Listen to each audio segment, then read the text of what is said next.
आज हम बात करने वाले हैं एक ऐसी संस्था के बारे में जो कि बुल्लॉक कार्ट यानी बैलगाड़ी और साइकिल से रॉकेट्स और सैटेलाइट्स के पार्ट ट्रांसपोर्ट किया करते थे।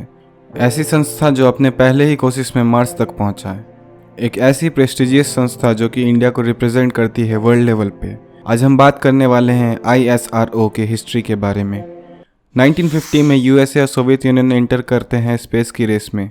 ISRO की नींव रखी दो साइंटिस्ट ने, होमी भाभा और विक्रम साराभाई। 1962 में Indian national committee for space research INCOSPAR की स्थापना हुई।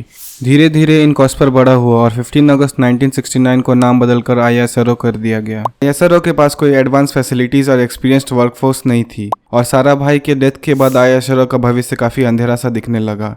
फिर इसरो की कमान संभाली APJ अब्दुल कलाम और सतीश धवन जी ने।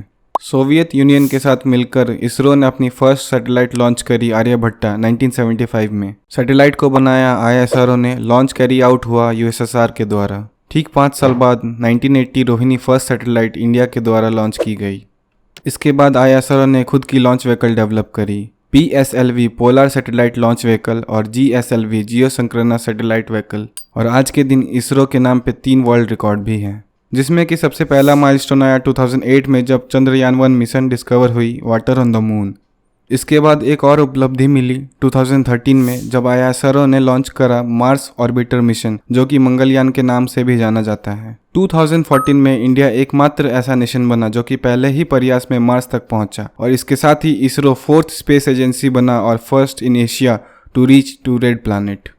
और इसी के साथ ही तीसरा वर्ल्ड रिकॉर्ड ISRO ने बनाया 2017 में, जिसमें कि ISRO ने 104 सैटेलाइट लॉन्च किया एक ही बार में। इसके पहले यह रिकॉर्ड रशिया के नाम पे थी जो कि 37 सैटेलाइट्स की लॉन्च करी थी। 2019 चंद्रयान-2 लॉन्च भी एक सक्सेसफुल पार्शियल मिशन के तौर पे गिना जा सकता है। GSLV की बात करें तो उसमें 3 वर्टिकली स्टैक्ड इंजन होते हैं, जिसमें कि सबसे अपर स्टेज में क्रायोजेनिक इंजन होता है। और हाल ही की बात है कि एक GSLV जिसमें कि EOS सैटेलाइट लॉन्च करी जा रही थी, जिसमें कि अनोमली एक डेविएशन पाया गया रॉकेट के पाथ पे, जो कि एक एब्सर्डिटी बना क्रायोजेनिक स्टेज के।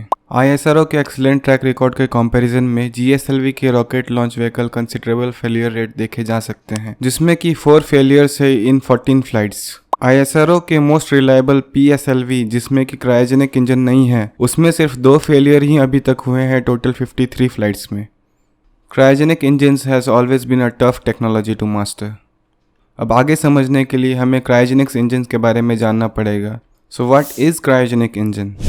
क्रायोजेनिक इंजन वो इंजन होते हैं जिसमें कि क्रायोजेनिक फ्यूल यूज़ होते हैं और ये क्रायोजेनिक फ्यूल लिक्विड फॉर्म में होते हैं, जैसे कि हाइड्रोजन, जो कि बहुत ही लो टेम्परेचर यानी सुपर कूल टेम्परेचर में लिक्विड के फॉर्म में स्टोर किया जाता है। लिक्विड हाइड्रोजन और लिक्विड ऑक्सीजन को टर्बो पंप किया जाता है इंडिविजुअल बूस्टर पंप के द्वारा, जिससे कि हाई फ्लो रेट मिले प्रोपेलेंट को इनसाइड कंबशन चैम्बर में। इससे यह भी सवाल उठता है कि क्रायोजेनिक फ्यूल ही क्यों लिक्विड ऑक्सीजन, क्यों लिक्विड हाइड्रोजन?